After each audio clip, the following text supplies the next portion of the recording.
à l'invisible. C'est ça la foi. Croire à l'invisible. Croire à l'invisible. Il a dit, vous me servirez. Vous me servirez. Et je loignerai les maladies, la stérilité. J'éloignerai. Je bénirai votre eau. Je bénirai votre pain. Amen. Je le sais. Parce que je crois ce qu'il a dit. Que vous me servirez. Et vous serez à mes côtés. Vous serez à mes côtés. Vous qui m'avez servi. Amen. Il dit ceci. Voici, je reviens bientôt. Avec ma rétribution en main. C'est Jésus qui dit ça. Je reviens bientôt. Avec ma rétribution. Amen. Nous devons les servir par la foi. Non. On ne peut pas avoir crainte. Voilà, bien-aimé. Je voudrais vous dire ceci. Donc, beaucoup de gens, ils ont peur de s'engager. S'engager dans l'œuvre de Dieu. Jésus a dit au temple, je dois m'occuper des affaires de mon Père. Je dois m'occuper des affaires de mon Père. Marie et Joseph ont cherché Jésus pendant des jours. Mais lui avait la préoccupation de l'œuvre de son Père. Bien-aimés, préoccupons-nous de l'œuvre du Père. Préoccupons-nous de l'œuvre du Père. J'aime la pensée de David. Quand il est arrivé au pouvoir, il a dit une chose. Maintenant, préoccupons-nous de l'arche. Parce que nous ne nous sommes pas préoccupés au temps de Saoul. Au temps de Saoul, l'arche était négligée. Donc l'œuvre de Dieu était négligée. Maintenant, quand David est arrivé, il dit une parole. Préoccupons-nous de l'arche. Préoccupons-nous de l'œuvre de Dieu. Bien-aimés, ayons la pensée de nous préoccuper de l'œuvre de Dieu. Je disais que beaucoup de gens ont peur de s'engager. Ils ont peur de s'engager.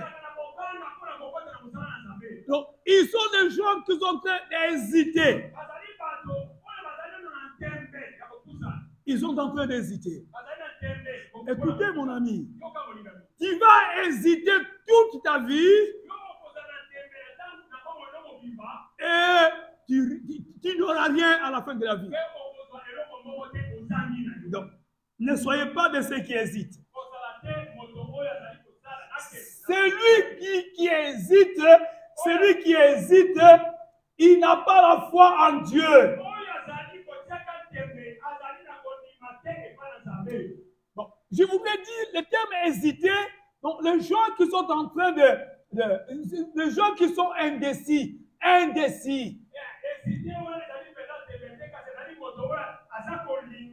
Non, il n'a pas une décision. Donc, il y a beaucoup d'indécis.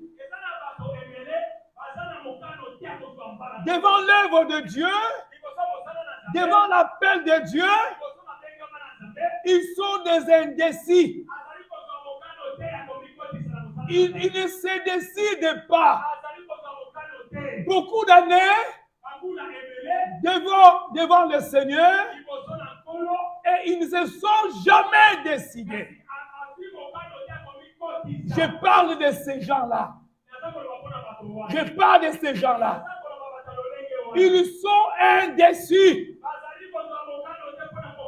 Ils n'ont pas la foi en Dieu. Ils hésitent toute la vie.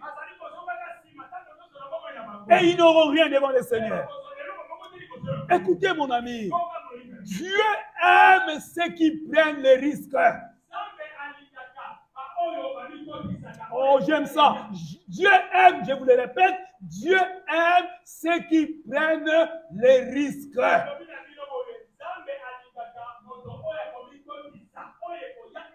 Alléluia. Je ne sais pas si vous comprenez ça. Alléluia. Donc, prenez le risque pour Dieu. Alléluia. Écoutez ce que je voulais dire. Je ne comprends pas bien ce que Dieu veut faire avec moi. Je ne comprends pas bien ce que Dieu veut faire avec moi. Je ne sais pas. Je ne sais même pas ce que je deviendrai. Je ne sais pas. Je ne sais pas. Je ne sais même pas là où Dieu m'amène. Je ne sais pas. Mais je lui fais confiance. Je ne comprends même pas les plans de Dieu. Qu'est-ce que Dieu veut pour moi? Qu'est-ce qu'il veut que je fasse? Qu'est-ce que je deviendrai? Dieu m'amène où? Il m'amène où, Dieu? Dieu aime des gens pareils, qui s'engagent, même s'ils ne comprennent pas exactement la pensée de Dieu. Alors Dieu aime des gens pareils. Il veut travailler avec ces hommes pareils. Écoutez mon ami, la vision de Dieu est progressive. Non, elle est progressive, étape par étape. La vision de Dieu est progressive. Je voudrais vous dire, Dieu ne peut pas tout vous révéler. Mais il veut que tu marches avec lui. Que tu avances avec lui. Alors, chemin faisant, il va vous révéler des choses. Chemin faisant, il va vous enseigner. Le Saint-Esprit vous enseignera. Et tu comprends ça? N'ayez pas les oreilles bouchées ce matin. N'ayez pas le cerveau bouché ce matin. Écoutez, la vision de Dieu, c'est comme ça. Comment Dieu donne la vision? Il lui fait voir le sommet. Alléluia. Mais il y a une vallée qu'il faut traverser. Il ne peut pas vous révéler la vallée. Amen. Faites seulement confiance au Seigneur. Tu ne comprends pas exactement là où il vous amène. Tu ne comprends pas exactement ce que Dieu veut. Mais il veut que tu lui fasses confiance. Et que tu marches avec lui. Il va diriger tes pas. Il va diriger tes pas. Il ne t'amènera pas à la perdition. C'est pour votre bénédiction. Et tu peux acclamer la parole. Oh, bien-aimé. Je voudrais que vous ayez un bon entendement de la parole de Dieu.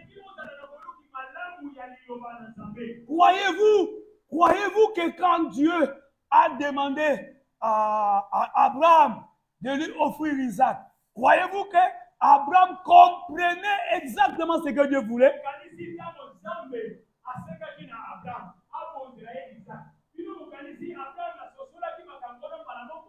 Est-ce qu'il a bien compris la chose? Mais il a fait confiance. Il pouvait se poser des questions.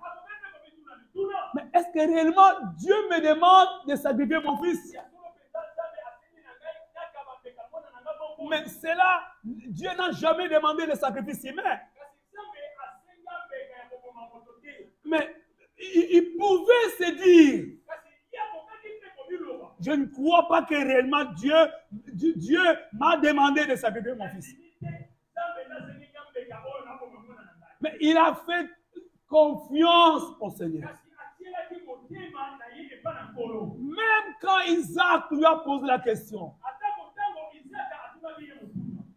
voici le feu, voici le bois, voici les couteaux. Mais où est l'agneau? La question que Isaac a posée. Nous avons le bois, nous avons le feu, nous avons les couteaux. Mais où est l'agneau? Où est l'agneau? Où est l'agneau? Mais je crois que c'est une question difficile que Isaac a posée à son père. Mais dans la sagesse, Abraham, le père, a répondu, l'Éternel pourvoira. L'Éternel pourvoira. Croyez-vous que même Abraham savait exactement ce que Dieu allait faire? Qu'il y avait une brebis qui l'attendait. Il y avait quelque chose qui devait remplacer, l'animal qui devait remplacer Isaac. Est-ce que Abraham savait cela?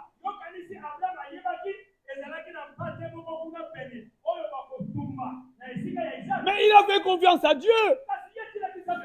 Et ainsi le Seigneur, du haut du ciel, il a déclaré, je sais maintenant que tu me crains.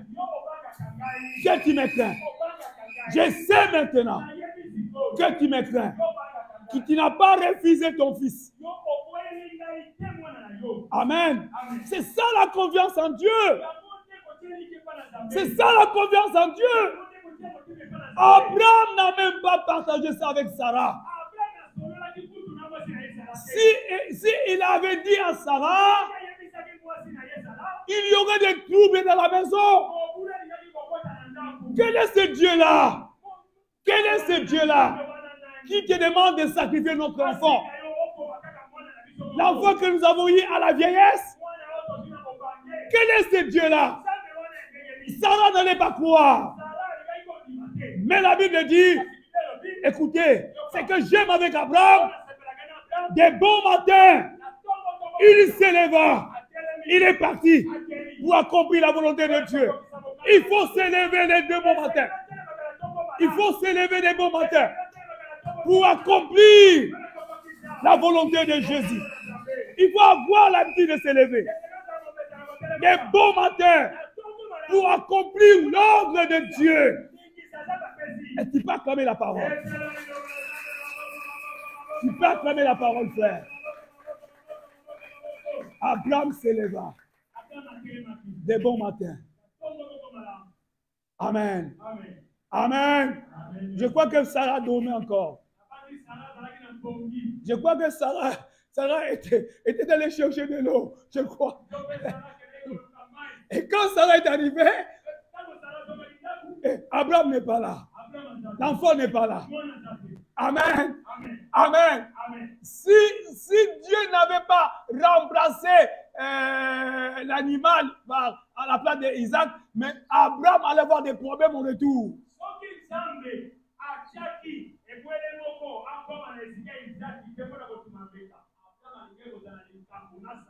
Amen.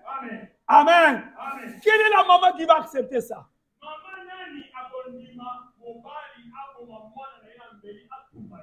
Quelle est la maman qui va accepter ça? Chaque maman a la douleur dans les entrailles. la femme qui s'est couchée sur son enfant, la prostituée, et elle a échangé l'enfant. Quand Salomon a donné le jugement, elle a dit, maintenant, donnez l'enfant qui est vivant, on va les couper en deux, chaque maman aura sa part.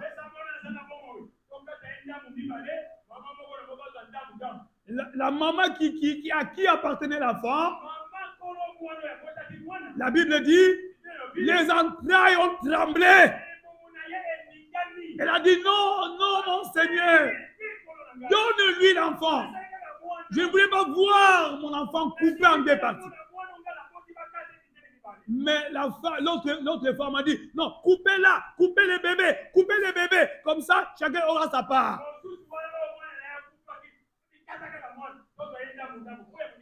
Amen. Salomon a dit, l'enfant appartient à la première femme. Parce qu'elle a senti les entrailles trembler. Elle ne pouvait pas accepter la mort de son enfant. Amen. Et même aussi Sarah n'allait pas accepter la mort d'Isaac. Mais Abraham a fait confiance en Dieu. On va lire un texte, mon père. C'est dans 1 Samuel, le chapitre 14. Allons rapidement. Il y a beaucoup de paroles qui viennent dans ma bouche. Mais allons rapidement pour ne pas abuser du temps. 1 Samuel 14. À partir du verset 6. Et écoutez la petite histoire. Tu ne comprendras pas ça exactement avant que nous lisions. Regardez-moi, laissez les Bibles. Écoutez l'histoire. Comme ça, quand tu liras, tu comprendras. Il y a Jonathan qui est ici. Jonathan. L'enfant de Saoul. Il avait son garde-corps. Qui portait les armes. Alors, ils se sont détachés des autres. Et quand ils se sont éloignés, ils ont vu les Philistins surgir devant eux. Alors, écoutez ce que Jonathan a dit. Il était avec le soldat qui portait ses armes. Il dit, voici les Philistins. Alors, il a dit, s'ils nous disent de venir, on va partir. Amen. Ils étaient en guerre avec les Philistins. Maintenant, ils se sont détachés. Lui et son soldat. Non, les soldats. Ils se sont détachés.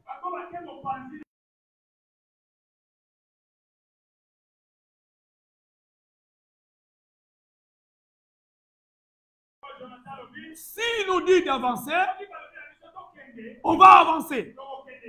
Alors, quand vous lisez le verset 6, et la Bible dit, la deuxième partie, peut-être l'Éternel agira.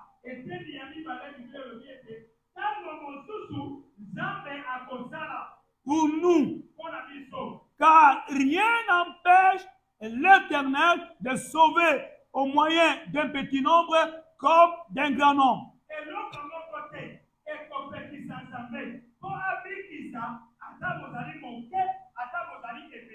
Amen.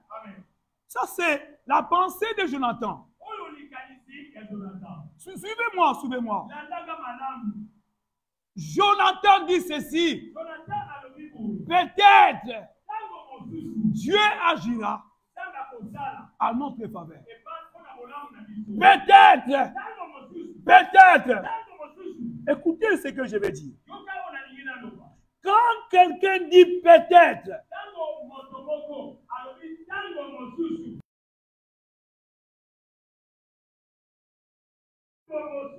je dis quand quelqu'un dit peut-être, il ne sait pas exactement ce que Dieu va faire. Il ne sait pas. Il dit peut-être, Dieu agira à notre faveur. Voilà ce que Jonathan a dit. Mais il a fait confiance en Dieu. Cette année 2024, ayez confiance en Dieu. Ayez confiance en Dieu. Prenez le risque. Prenez le risque de servir Dieu. Prenez ce risque-là. Prenez le risque de jeûner. Prenez le risque de se sanctifier. Donc, prenez le risque de donner un dixième. Le risque de donner un dixième. Prenez ce risque-là. Prenez le risque de veiller la nuit à cause de prier. Prenez des risques. Alléluia. L'année 2023, nous exhortons le peuple de Dieu de prendre le risque. Peut-être le Seigneur fera quelque chose. Prenez le risque de faire quelque chose. Peut-être le Seigneur agira à ta faveur. Agira à ta faveur. Prenez le risque de venir écouter la parole. Prenez le risque de pratiquer la parole de Dieu. Peut-être le Seigneur agira à ta faveur. Peut-être le ciel te répondra. Le ciel te répondra. Prenez le risque, mon frère. Dieu aime ceux qui prennent les risques. Jonathan n'a pas compris qu'est-ce que Dieu va faire. Il n'a pas compris. Il a dit peut-être le Seigneur agira. Il a pris le risque. Amen. Il faut prendre le risque avec Dieu. Il faut avancer avec le Seigneur. Mettez la confiance en Dieu. N'hésitez plus maintenant. N'hésitez plus. Amen. Même les papas ne doivent plus hésiter. Amen. De venir les vendredis la nuit. Prenez les risques. Chacun doit prendre les risques de faire un sacrifice pour Dieu. Peut-être Dieu te répondra. Peut-être. Amen. Et tu peux acclamer le Seigneur.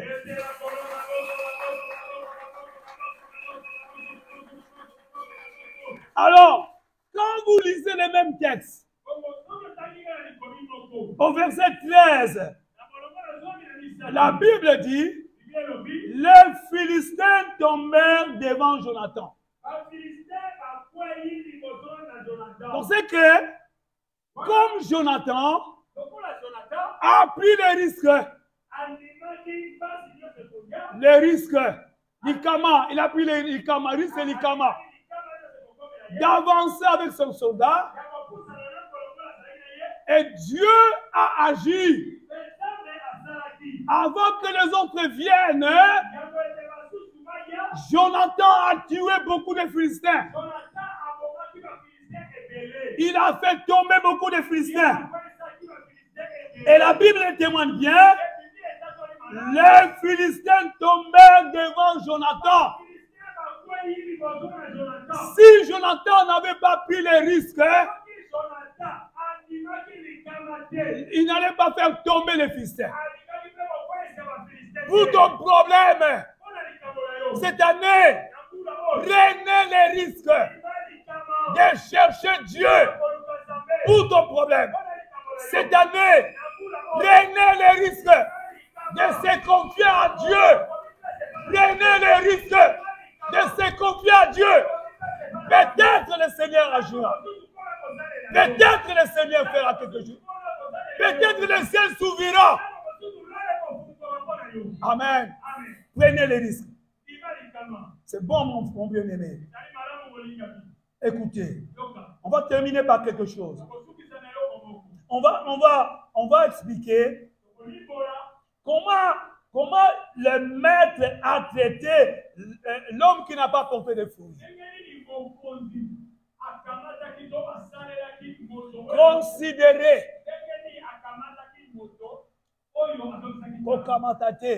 Comment il a considéré, explique bien, comment il a considéré, comment il a traité.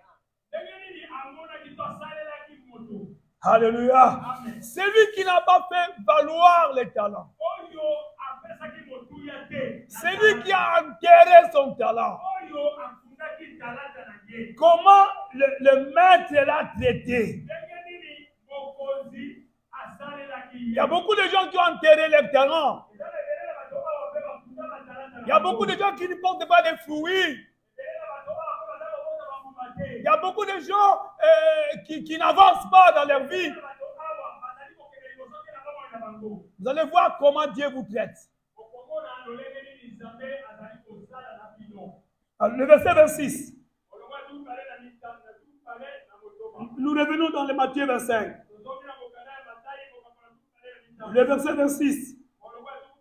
Son maître lui répondit, serviteur méchant et paresseux, qui savait que je moissonne où je n'ai pas semé, j'amasse où je n'ai pas vanné. Il te fallait donc remettre mon argent au banquier et à mon retour, j'aurais retiré ce qui est à moi avec intérêt.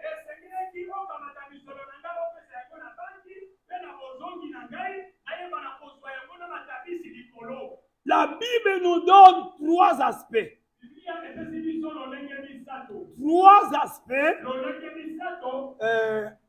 Trois aspects, disons, trois aspects différents pour celui qui ne porte pas de fruits. Celui qui a enterré les talents. Le maître donne trois aspects, écoutez. Le Dieu nous donne trois aspects. Le premier aspect, la Bible dit, il est méchant. Voilà la première considération. Il dit, tu es méchant. Qui est méchant? Qui est méchant?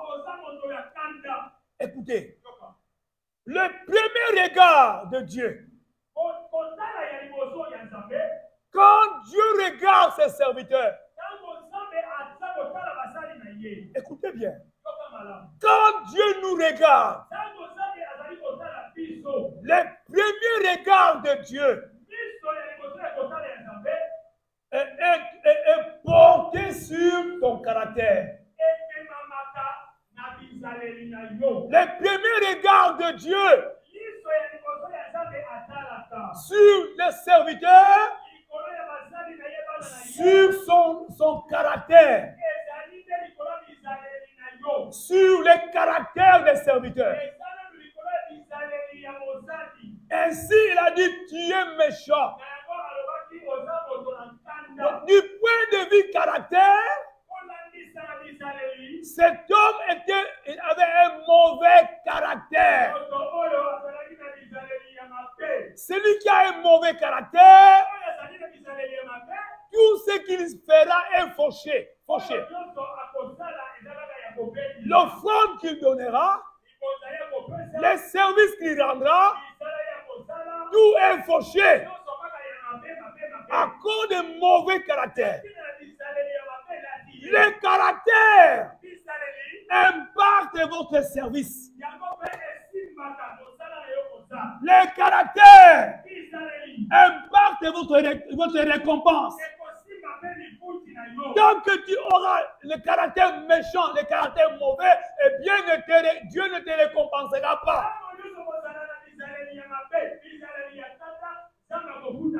Dieu n'est pas pour les méchants. Dieu n'est pas pour les méchants. Non. Quand tu es là ce matin, le Seigneur t'exhorte à changer les caractères. Avant que Dieu te bénisse, avant que Dieu te reçoive, il faut que ton caractère soit d'abord agréable. Alléluia. Le premier regard de Dieu porte sur le caractère de l'homme. Amen. C'est pas sur les titres. C'est pas sur les titres. C'est pas sur les titres. C'est pas sur le travail d'abord. Non. D'abord son caractère. D'abord son caractère. Beaucoup de gens ne seront pas compensés à cause de leur mauvais caractère. Ils seront jetés dehors à cause de leur caractère. Dites Amen. Deuxième considération. Qu'est-ce qu'il a dit? Il dit tu es paresseux. La deuxième considération, il est paresseux. Un, tu es méchant. Et deux, tu es paresseux. Paresseux par rapport au travail. Par rapport au travail. Le deuxième regard de Dieu sur les services que tu lui rends. Le deuxième regard de Dieu, c'est sur le travail. Et qu'est-ce que le maître a dit? Tu es méchant. Non, tu es paresseux. Non, mon frère. Cette année, ne sois pas paresseux. Je t'en supplie, mon ami. Quittez la paresse. N'aimez pas la paresse. Ne soyez pas un homme, une femme hésitant. Quittez la paresse.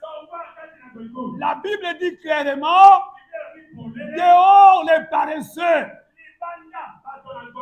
Dehors les paresseux. Alléluia. Donc, deuxième chose, deuxième regard, c'est sur le travail. Alors, le troisième regard, c'est la conclusion. La conclusion pour le maître. Nous lisons au verset 30. Le verset 30 dit ceci. Retournons, verset 30. Retournons à notre texte pour que nous puissions terminer. Aujourd'hui, c'est la fin. Alors, le verset 30. Et les serviteurs inutiles, jetez-les dans les ténèbres du dehors, où il y aura des pleurs et des grincements de dents. Le troisième aspect, c'est la conclusion. La conclusion, c'est quoi?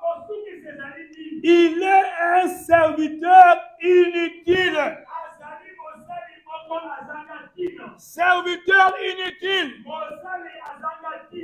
Inutile par rapport aux fruits. Par rapport à la production. La production. Et Dieu dit, tu es paresseux par rapport à la production.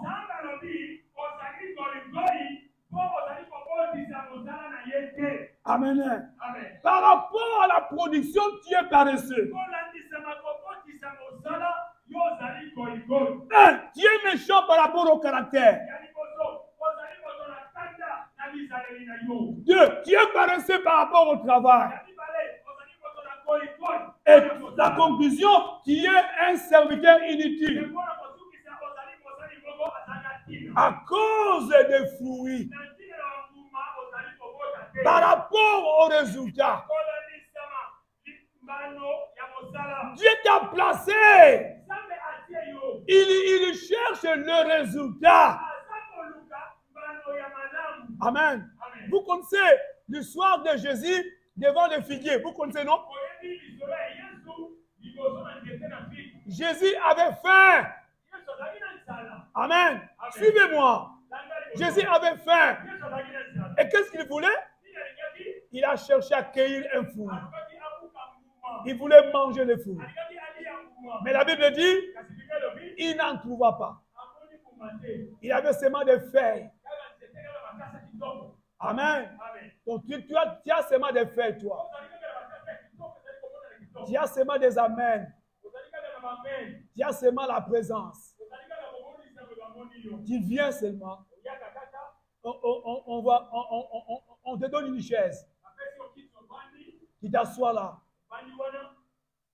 Mais celui qui t'a appelé, il cherche le fruit. Il cherche le fruit. Et quand Jésus n'a pas trouvé le fruit sur cet arbre-là, qu'est-ce que Jésus a dit? Il a maudit l'arbre. Que aucun fruit ne sortira de toi. Les jours après, le jour et la nuit, et ils sont passés par là.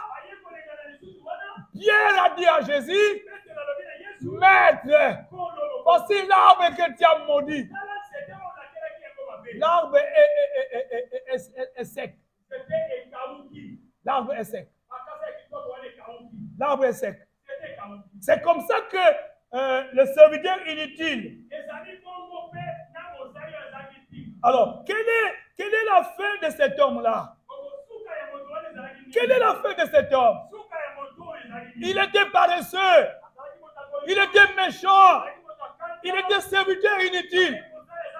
Quelle est la fin de cet homme?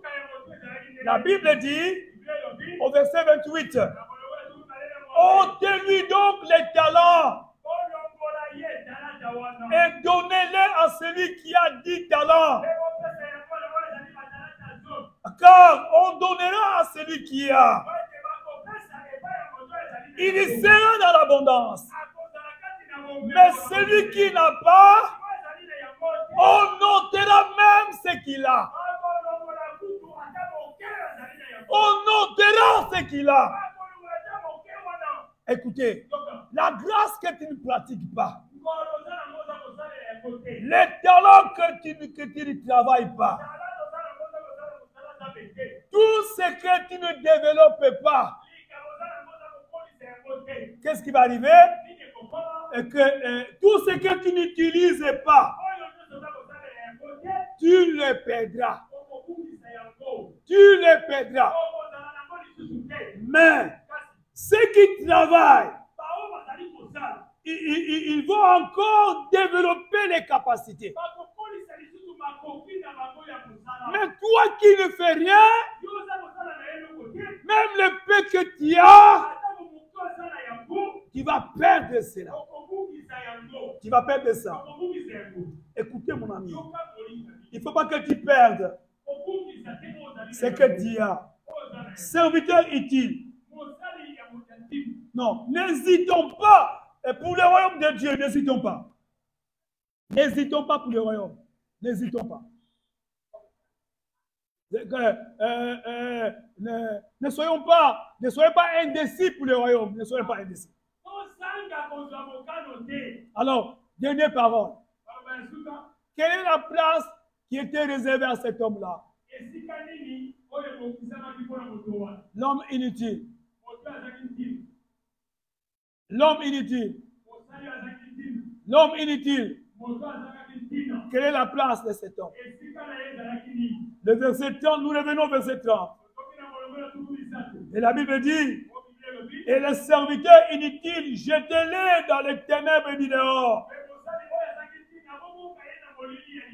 où il y aura les pleurs et les grincements des dents. Donc voilà la place des serviteurs inutiles. Les serviteurs inutiles, Bassal, écoutez leur place. Jetez-les dans les ténèbres du dehors. Où il y aura des pleurs et des grincements des dents. C'est là la place, la dernière place pour les serviteurs inutiles. Les serviteurs inutiles, ils seront dehors. Quand Jésus parle des grincements des dents, c'est comme ça que Jésus décrit l'enfer. C'est comme ça. Ceux qui seront jetés dans l'enfer, c'est comme ça que Jésus décrit les ténèbres et les grincements des dents.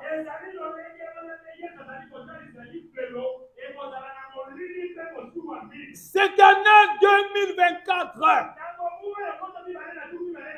cessez d'être serviteurs inutiles. Cette année 2024, je t'en supplie, cessez d'être un serviteur inutile. Si tu ne pratiques pas cette parole, ta place est dehors, où il y a les pleurs et les grincements des dents. Amen. Et je connais dans la Bible un homme qui était inutile.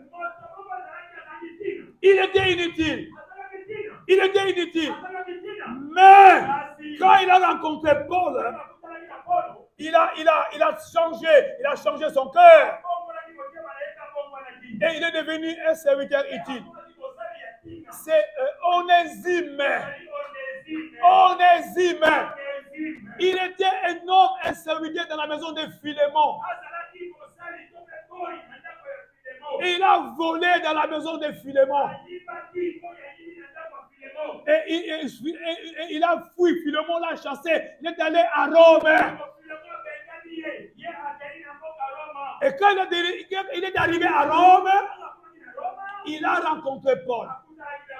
Paul l'a enseigné. Il s'est converti. Il a confessé. Amen. Et il a changé de nom. Il a pris le nom de Onésime. C'est-à-dire un serviteur utile. Et Paul l'a envoyé dans la maison de Philémon. Et il a écrit, Philémon, recevez-le. Il était inutile, mais aujourd'hui, il est utile. Toi aussi, tu étais inutile, mais aujourd'hui, à cause de la parole de ce matin, tu deviens utile. Tu deviens utile. Alléluia. L'année 2024, le ciel a besoin de serviteurs utiles. Il a besoin de papas utiles. Il a besoin de mamans utiles. Il a besoin de jeunes utiles. Oh mon ami, quittez le rang de serviteurs inutiles et allez dans les rangs de serviteurs utiles. Alléluia. Et le ciel te paiera. Amen. Que Dieu vous bénisse.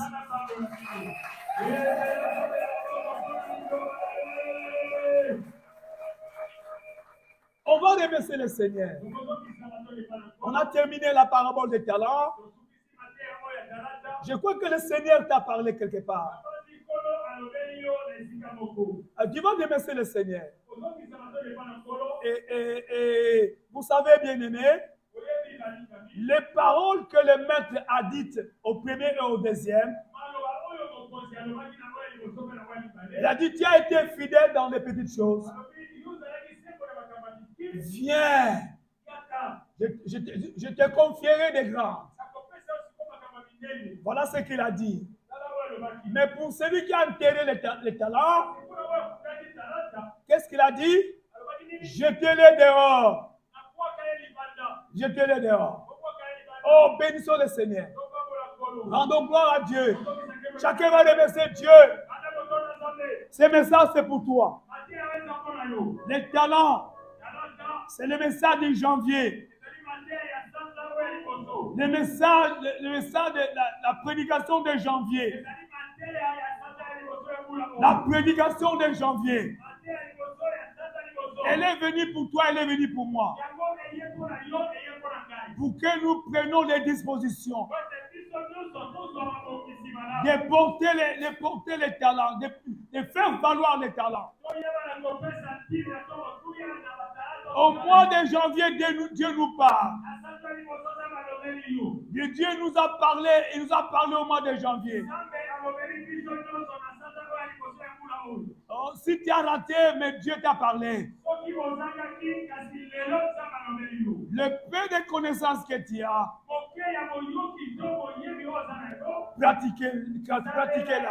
pratiquez-la. Alors commence à bénir Dieu.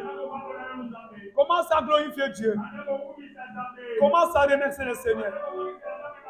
Le peu de connaissances que tu as, commence à la pratiquer. Commence à la pratiquer. Commence à la pratiquer. Ne commettez pas l'erreur comme celui qui est allé enfoncer son talent. Ne commettez pas cette erreur-là. Nous sommes appelés à fructifier. Nous sommes appelés à faire valoir. Nous sommes appelés à faire valoir. Nous sommes appelés à faire valoir. Bénissez le Seigneur. Le mois de janvier, c'est le mois du départ. C'est le mois du départ. La course a commencé. La course a commencé. La course a commencé. N'attendez pas plus tard. N'attendez pas plus tard. La course a commencé.